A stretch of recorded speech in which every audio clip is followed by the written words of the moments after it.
మన ఇంట్లో ఇడ్లీ పిండి గాని, దోస పిండి గాని లేనప్పుడు ఇలాంటి మంచి రెసిపీ చేసి పెడితే ఇష్టంగా తింటారండి. అంత టేస్ట్‌గా అయితే ఉంటుంది. కేవలం 10 నిమిషాల్లో ఈజీగా చేసుకోవచ్చు. ఇంట్లో వాళ్ళందరికీ నచ్చుతుంది.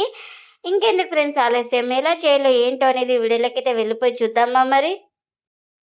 ఇంకా ముందుగా ఒక మిక్సింగ్ బౌల్ అయితే తీసుకొని అందులోకి ఒక కప్పు బియ్యం పిండినైతే వేసుకోవాలి. అలాగే హాఫ్ కప్పు శనగపిండిని కూడా వేసుకోవాలి.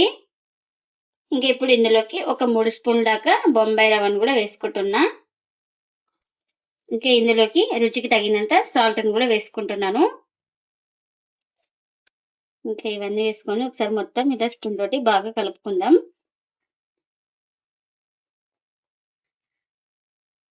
ఇలా కలుపుకున్న తర్వాత కొంచెం కొంచెం వాటర్ వేసుకుంటూ పిండినైతే బాగా ఎక్కడ ఉండలు లేకుండా బాగా కలుపుకోవాలి.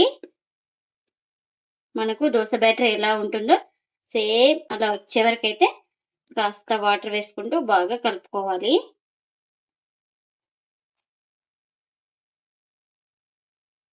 ఇలా బాగా కలుపుకున్న తర్వాత ఇందులోకి ఒక హాఫ్ టీ స్పూన్ దాకా జీలకర్రనైతే వేసుకోవాలి. అలాగే ఒక పావు టీ స్పూన్ దాకా పసుపు, ఇంకా ఇలా చిన్నగా కట్ చేసుకున్న మిర్చిని కూడా వేసుకోవాలి. ఇంకా మిర్చి వేసుకున్నాం కాబట్టి కారం అయితే ఒక పావు టీ స్పూన్ దాకా వేస్తున్నాను. ఇంకా ఇప్పుడు ఇందులోకి చిన్నగా కట్ చేసుకున్న కొత్తిమీర కూడా వేసుకోవాలి.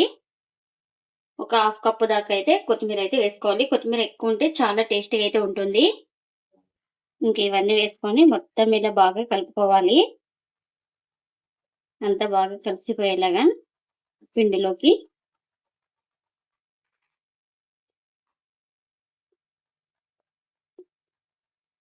ఇంకా ఇలా మొత్తం బాగా కలుపుకొని ఇంకా ప్లేట్ అయితే పెట్టుకొని ఒక 10 నిమిషాలు పక్కన పెట్టుకుంటే మనకు రవ్వ, శనగపిండి అన్నీ బాగా నానతాయండి.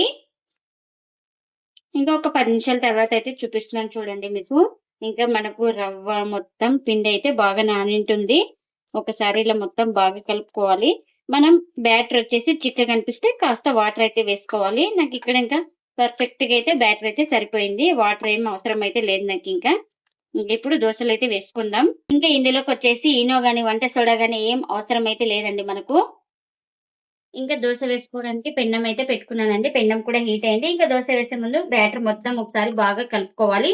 ఇలా కలుపుకున్న బ్యాటర్‌ని మనకు ఎంత కావాలో ఇంకా అంతైతే పిండినైతే వేసుకోవాలి. నేనిక్కడ ఒక 2 గరిటె పిండినైతే వేసుకొని ఇలా స్ప్రెడ్ చేసుకుంటున్నాను. ఇంకా ఇలా తడి ఆరిన తర్వాత ఇప్పుడు ఆయిల్ అయితే వేసుకోవాలి.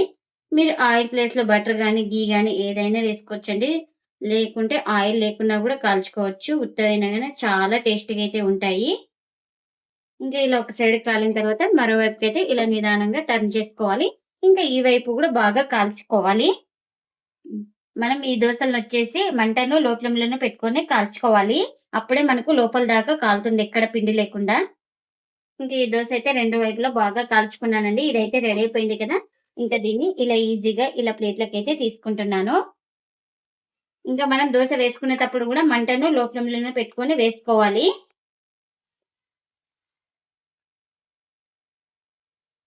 చూడండి ఇలా బ్యాటర్ వేసేసుకొని ఇలా స్ప్రెడ్ చేసుకోవాలి లైట్‌గా. మీరు కావాలంటే కూడా పెద్దగా కూడా వేసుకోవచ్చండి ఈ దోసల్ని. ఇంకా ఇలా తడి ఆరిన తర్వాత ఆయిల్ అయితే వేసుకోవాలి. ఇంకా ఇలా ఒక సైడ్ కాలిన తర్వాత ఇలా నిదానంగా ఇంకొక వైపుకైతే టర్న్ చేసుకోవాలి. ఇంకా ఈ వైపు కూడా బాగా కాల్చుకోవాలి. ఇంకా మనకు ఈ దోస కూడా రెడీ అయిపోయింది. అన్ని ఎన్నైతే అన్ని ఇలానే చేసుకోవాలి. మార్నింగ్ టిఫిన్‌కి గాను, నైట్ డిన్నర్‌కి గాను ఎలా చేసుకున్న ఈ దోసలు చాలా రుచిగా, చాలా టేస్ట్‌గా అయితే ఉంటాయండి. అంత టేస్ట్‌గా అయితే ఉంటాయి. ఇంట్లో వాళ్ళందరికీ నచ్చుతాయండి. అంత బావుంటాయండి దోసలొచ్చేసి. మనం ఒక 10 నిమిషాల్లో చేసుకోవచ్చండి. అంత ఈజీగా చాలా సాఫ్ట్‌గా, చాలా టేస్టీగా ఉంటాయి. చట్నీ అయితే ఏం అవసరం లేదు. ఇందులోనే కారం, మిర్చి అవన్నీ వేసుకున్నాం కాబట్టి చాలా టేస్టీగా అయితే ఉంటాయండి.